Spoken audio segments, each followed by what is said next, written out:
नमस्कार मित्रांनो, मुख्यमंत्री माझी लाडकी बहीण योजनेत 7 अत्यंत महत्त्वाचे बदल झालेले आहेत. यामध्ये अर्ज मुदतवाढ असेल, डोमॅसियल अट असेल, जमिनीची अट असेल, वयाची अट असेल, परराज्यातील महिला, उत्पन्नाची अट, अविवाहित महिला हे 7 महत्त्वाचे बदल काय आहेत ते आपण या व्हिडिओमध्ये पाहूया. चॅनलला नवीन असाल तर नक्की सबस्क्राईब करा. यात काय बदल झालेले आहेत ते आपण आता बघूया.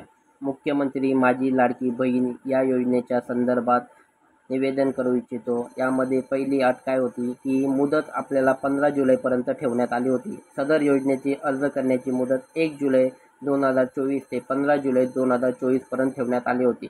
परंतु या योजनेची आता मुदतवाढ करण्यात आलेली आहे आणि ती 31 ऑगस्ट 2024 पर्यंत करण्यात आलेली आहे. दुसरं काय आहे, या योजनेमध्ये अधिवास प्रमाणपत्र आवश्यक असल्याचे नमूद करण्यात आले होते.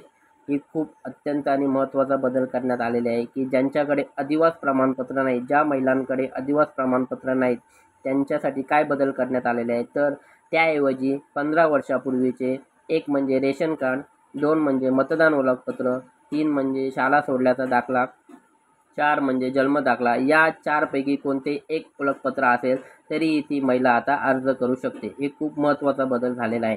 तिसरा म्हणजे सदर योजनेतून 5 एकर शेतीची अट वगळण्यात आलेली आहे, म्हणजे जमिनीची अट पूर्णपणे रद्द करण्यात आलेली आहे.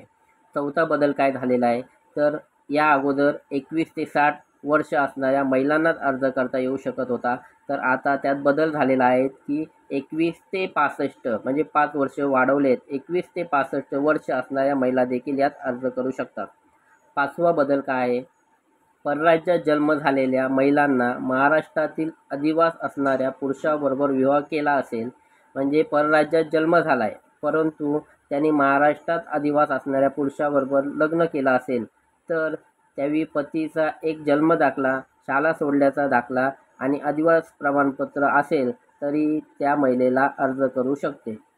6वं महत्त्वाचा बदल काय आहे, तर 2.5 लाख उत्पन्नाचा दाखला उपलब्ध नसेल 2.5 लाखाचा दाखला उत्पन्नाचा उपलब्ध नसेल, तर ज्या कुटुंबाकडे पिवळे व केशरी रेशन कार्ड उपलब्ध असेल त्यांना उत्पन्नाचा दाखला प्रमाणपत्रात सूट देण्यात आलेली आहे. हा खूप अत्यंत महत्त्वाचा बदल आहे की पिवळे आणि केशरी रेशन कार्ड असेल त्यांना उत्पन्न दाखल्याची गरज नाही आहे, त्या महिला अर्ज करू शकतात. आणि 7वा बदल काय आहे, सदर योजनेत कुटुंबातील एका पात्र अविवाहित महिलेसुद्धा या योजनेचा लाभ देण्यात आलेला आहे. हा खूप महत्त्वाचा बदल आहे की कुटुंबात अविवाहित महिला असेल तर त्या पात्र महिलेला देखील या योजनेसाठी अर्ज करू शकतात.